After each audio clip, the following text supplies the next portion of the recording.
Hi, this is Maximus Analysis here for December 11th, 2015, and we can see that the selling continued. What I have up here is actually the ES weekly, and we can see that they basically came back to the week of November 16th to the low tick. So the low tick was 1980. I think it was 1988. Let me look.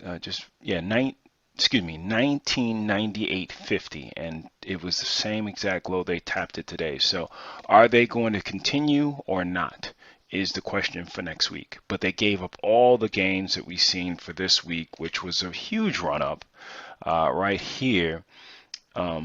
Bullish, and they came right back to the tick right here. So that correlates with these highs, is below these highs. So let's actually do this as well. We can see we're right at this critical level here. So, but a completely different type of candle. So, this level right here is actually the opening print for 2015. So let's kind of look back at the bigger picture and say we've gone very, very sideways from this date.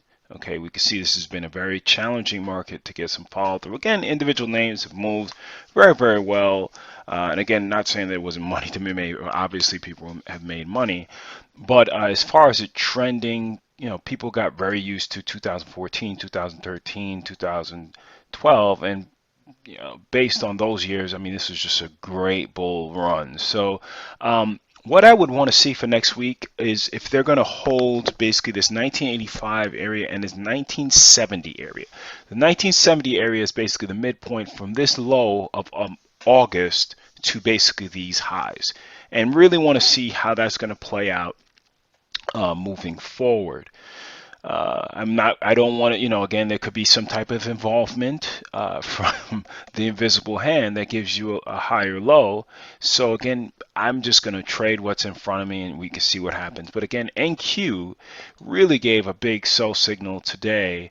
And what we want again is also to hold this 43.86 area, which is the middle level, but you can see you have a sell signal.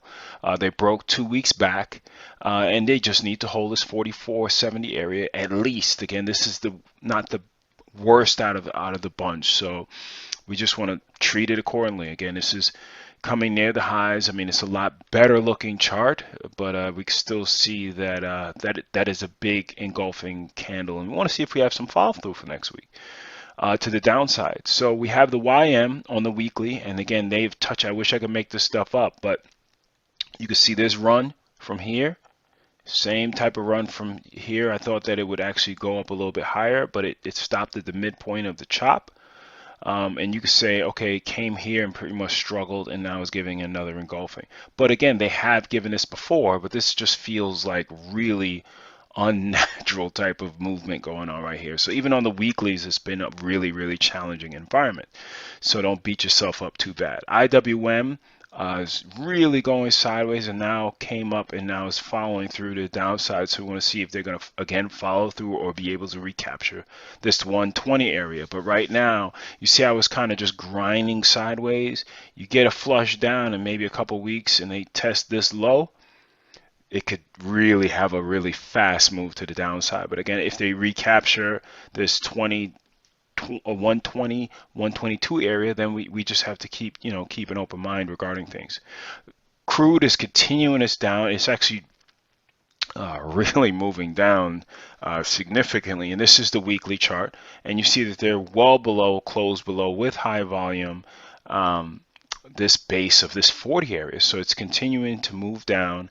And what we would see is, again, if you're short already, congratulations. If you're not, you're going to have to wait for some type of retracement. Hopefully it would be a retracement back to this 39 area, but they're looking, again, we had 37 that we've been talking about, and potentially 33 and even 25 if they can get there. But again, a full rip. Again, we want to make sure that we're not looking at things prematurely and then have a 3-week rip up and then just go sideways. So we'll see if they do anything similar, but right now you just have to respect the trend. Let's look at some other names as well. So we had Goldman was the worst out of the crew, down about $5.50. You had Apple down $3. Testing this 50% of this range area. But then I also had some stuff that didn't look bad. So Priceline doesn't look that good, okay, but they kind of can go anywhere. We want to see where that one goes. Tesla, again, they're looking bad. They actually closed out. They really closed strong into this short. Then you had Baba, which gave a strong sell signal, but again, if it can hold this low right here, it'd be a better look for this one. But they're testing this in this 200-day moving average, but this is a high volume thing. So again, we want to see if they're going to hold this. Yeah, that's kind of sloppy. So I'm not, again, I don't want to make things up. So we'll see if they're going to hold some type of higher pivot than this one. But then you had names like LinkedIn didn't really look that bad today. You had Netflix. Again, this still is holding above these previous highs, so that one looks okay. You had Amazon down 22 bucks, which is a huge thing, but hasn't broken any previous lows. So they broke this low, but they haven't broke two pivots back. So we're gonna see if they're gonna hold or continue flushing. You had Fit is continuing its downtrend, but again, I would be taking some profits on the way because of how much they've removing this thing. And then you had again Google. I think we stated that again they're still holding this high. So if they give a break of a high here, they could potentially go for. So some things, again, the indexes look really bad, but there are some individual high beta names that aren't as tragic as things look. And again, you have Facebook. Again, they're still holding this previous low. So again, while all this stuff was moving around, they've just been pretty much sideways. So they've broken basically this trading range, but they're still holding this kind of critical 100 level. So got to keep an open mind on both sides of things. We want to see how they're going to open up, and we got a meeting next week, but you can also see that the bonds really shot up here. You can see they really exploded. But again, they've been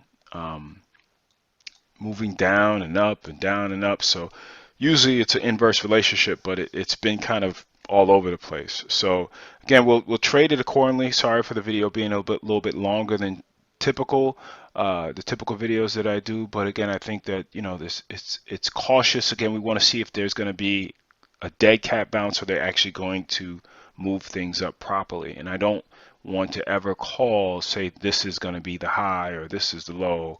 We just kind of really just got to start reacting to what's going on. So a break of this 1998.50. We want to see if that's actually going to hold like it did last time. So there it is. Have a great weekend, and you'll see if there's more fireworks this week, because again, there's a lot of people with this Santa rally, and you might have got it already. So we'll see how that goes. Take care.